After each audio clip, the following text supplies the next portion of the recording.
I'm going to quickly welcome on board Devansh Jain, ED at InoxGFL Group as well, joining in to talk about how their business has been and, of course, the reverse auctions for wind power capacity as well. Devansh, hi, good to have you on the show. Firstly, explain to us the implications of this rollback to reverse auction bidding and what do you think would have been the government's rationale behind this move?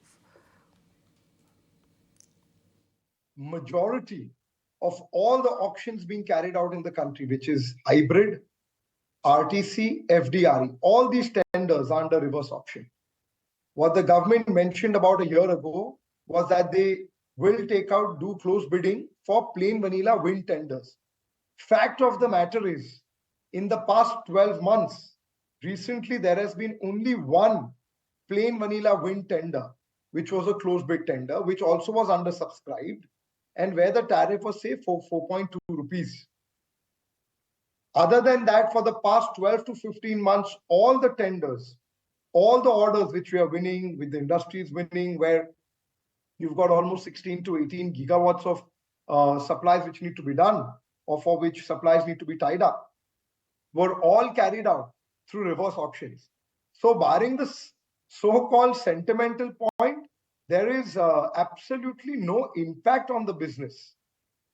And again, the government does this because increasingly you have more and more requirements of hybrid, RTC, and fixed dispatch renewable energy, which were anyways under auctions, as I mentioned. The other guys who are not under these routes are doing captive or C&I.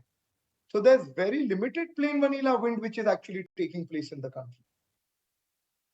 Right. Devansh, morning. So since you're saying that there's no implication, let's discuss the overall business outlook. You bagged that large order from CESC. What is the update on that? When does execution begin? What are your margins looking like on this project? Yes, that is the largest ever order in India. That's spread over about 3 to 4 years. Execution will be starting from the current financial year, which is from FY25. So we've just signed that. And we will begin supplies of that in the financial year FY25. So, I mean, I can't give specifics, but I would tend to broadly think that from Q1 onwards, we would start execution on that project. That's 1,000 megawatts of turnkey orders and 500 megawatts of equipment supply orders. That's going to be spread across 2 or 3 different states. And it's spread about, as I mentioned, over 3 to 4 years. Broadly, as we've said, our aim is to get back to our historical numbers, which is about 14 to 15% EBITDA margins. And I think this order should also ballpark be around those numbers in the blended equipment and turnkey business. Right. So given all of this, what's the outlook then on growth for FY25 as well as 6? Look, we've stated there are various numbers from analysts. I mean, we don't give out a formal guidance, but I think what we can comfortably say is that we should be 15 to 20% of the Indian market. We believe the Indian market will be about 5 gigawatts in FY25. So that should give you a broad sense. And we should be at about 14 to 15% EBIT margin. FY26, the market, we expect it to be north of 6 to 7 gigawatt. And I think at that point in time, we should be at 20-25% share of the Indian market.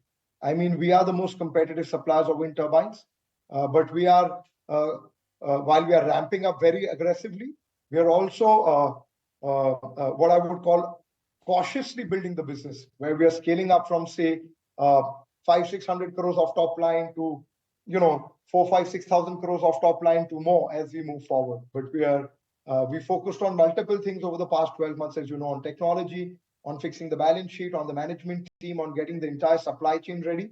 So I think we will possibly may keep upgrading our guidances as we move forward, but I think we're doing it. We would rather under-promise and over-deliver than the other way around.